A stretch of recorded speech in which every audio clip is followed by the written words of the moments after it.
Oke, saya balikan sebentar dulu ya. Nah, Anda lihat Enggak, ini ya. Nah, ini ada seseorang namanya itu adalah Gus Leman ya. Nah, berkata bagaimana ini dimasukkan di dalam media, di dalam satu ini ya, namanya portal Jateng, dinilai picu perpecahan. Gus Leman datangi Bareskrim. Bahas tayangan Edis TV. Nah, yang menjadi pertanyaan saya itu begini. Saya balik lagi kamera saya. Kenapa kalau orang Islam membahas agama Kristen itu tidak memicu perpecahan, tidak menimbulkan sesuatu yang seperti ini. Tetapi kalau sebaliknya, kalau ada orang Kristen bahas agama Islam, kok dinilai picu perpecahan? Pertanyaan saya, umat Islam mengidap penyakit apa ya? Enggak kan? Enggak kan? ya oke. Jadi prinsipnya seperti Anda yang bilang itu sebenarnya bukan untuk menyebut agama Anda. Jadi maksudnya itu harus kita pahami semua yang pernah ada yang diceramahi atau jenis ada yang dibilang jenis yang lain-lainnya. Jadi maksudnya itu seluruh umat-umat yang atau dan pendukungnya itu supaya tidak pindah tempat agama yang lain. Maksudnya Lalu gimana? menurut, Ini bahasanya agak sedikit sulit. Sebentar, sebentar. Saya harus nah, konsentrasi. Sebentar, sebentar. Saya harus nih konsentrasi penuh. Coba omong lagi, Pak. Silakan. Saya nggak ngerti bahasa Anda itu agak sedikit sulit. Coba. Gimana? Coba lagi. Itu yang maksudnya itu seperti Anda yang dibilang tadi itu sebenarnya larinya bukan di situ.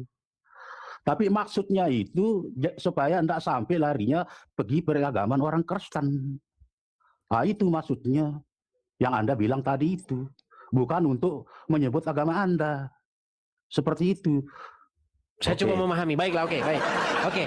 Jadi menurut Anda alasan dari umat muslim itu suka sikit-sikit lapor itu adalah karena adanya sebuah ajakan atau adanya sebuah dikhawatirkan umat Islam pindah agama masuk Kristen itu. Coba maksudnya apa dibilang tadi? Maksud Anda, umat muslim khawatir akan umat-umat yang nanti murtad dari Islam lalu masuk Kristen gitu? Ya, seperti itu tujuannya. Oke. Lalu bagaimana sebaliknya ketika umat muslim seperti Zakir Naik, Donditan dan kawan-kawan berceramah supaya orang-orang Kristen masuk Islam? Kenapa itu boleh? Sementara sebaliknya nggak boleh. Ya, karena itu kan untuk mengajak melalui jalan yang lurus itu, bukan melalui untuk kitab Anda. Seperti itu. Baik, gini loh. Yang saya heran gini, sebenarnya kan sama gini Bang ya, sama. Kalau orang Islam mengajak orang-orang Kristen masuk Islam karena menurut orang Islam itu adalah jalan yang lurus. Ya. Sebaliknya juga sama. Ada orang Kristen mengajak orang Islam supaya masuk Kristen karena menurut orang Kristen, Kristen itu ajaran yang benar. Cuman yang menjadi masalah kenapa yang satu ketika orang Kristen ngajak orang Islam masuk Kristen itu membuat picu perpecahan, sementara yang orang Islam ngajak orang Kristen masuk Islam itu tidak. Ini kan yang disebut dengan yang namanya standar ganda. Mana? Tapi kalau menurut saya bukan lari seperti itu, tidak larinya seperti situ. Terus? Jadi mungkin kalau Anda bisa di bawah, contohnya jenis orang Islam bisa kok pengaruhin orang Islam masuk pergi agama kafir seperti itulah. Ya tergantung dari diri saja, terserah aja begitu. Iya, tetapi kenapa kok dikatanya dinilai picu perpecahan? Tapi larinya tidak kalau pernah Anda mengatakan terserah saja, ya namanya kan dakwah. Masa mau kita larang-larang? Sebentar. Sebentar Bang, tenang Bang. Masa mau kita larang-larang orang Islam berdakwah, mengajak orang masuk Islam? Ya nggak apa-apa, orang itu ajaran agamanya kok. Nah, jangan salahkan juga ketika saya orang Kristen mengajak mempengaruhi Anda, mengaruhi seseorang supaya masuk Kristen. Kan memang ajaran saya juga. Tetapi kenapa tidak adil begitu? Hanya satu belah pihak saja yang boleh. Nah, gimana? Masalah keadilan antara pengaruh dengan pengaruh itu sama yang lainnya itu kan sangat jauh bedanya juga. Seperti itu. Tapi orang tidak pahami segala, sedangkan Anda walaupun Anda 13 tahun pelajari Al-Quran, saya bilang belum Anda paham semua itu, belum. Saya percaya itu. Karena Anda selalu Enggak, sebelum mengatakan kita 13 tahun. bukan ke situ bahasanya, kita bukan ke situ. Bahasanya itu begini loh.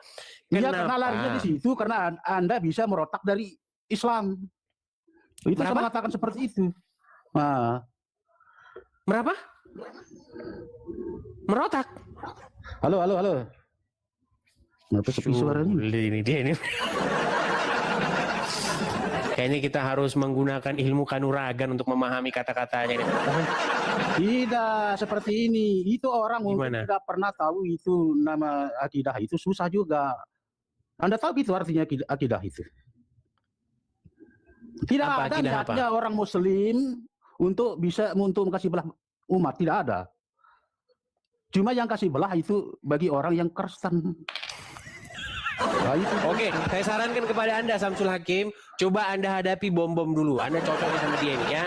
Seperti itu, karena ini Anda ini ilmu Anda ini tingkat kanuragan Anda udah tinggi nih.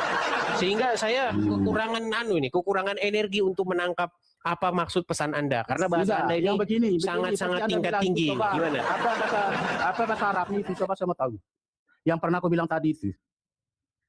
Yang Anda bilang tadi itu, yang mana bahasa Arabnya, coba saya dengar. Kan Anda pengalaman segala-gala ayat yang berada dalam Quran. Pengalaman segala-gala ayat yang ada dalam Quran gimana maksud Anda ini? Aduh. Astagfirullahaladzim. Kerja Anda mengatakan, mengaku sudah hafal semua itu ayat yang ada dalam Quran. Tidak ada, gini, dengarkan. Tidak pernah saya dapati. Tidak pernah saya dapati ada satu orang Islam yang lebih ngerti Al-Quran daripada saya. Nggak pernah ada. Mana orangnya? Kalau ada kesini, coba sini biar diskusi dengan saya. Sedangkan jawaban saya itu yang kemarin dulu itu ndak kau jawab, langsung kasih turun. Pernah itu kemarin dulu. Mana? Yang mana? Ada kemarin dulu itu. Kemarin dulu apa sih ini? Ada itu. Saya suruh. Oke lah, baiklah. Dibawa dulu Samsul Hakim. Aduh, Samsul Hakim. Ya, demikian videonya teman-teman. Jadi Edis TV itu meminta tanggapan dari seorang bapak tersebut, tapi agaknya nampak sulit ya, karena dia tidak bisa memberikan jawaban yang membuat Edis TV juga akhirnya mengerti. Nah, dari apa yang disampaikan oleh Edis TV terkait dengan ada seorang Gus datang ke Bareskrim membahas tayangan Edis TV, nah kira-kira tanggapan komentar teman-teman itu apa? Silakan tulis di kolom komentar ya. Demikian kiranya video ini boleh menjadi edukasi inspirasi bagi kita. Shalom.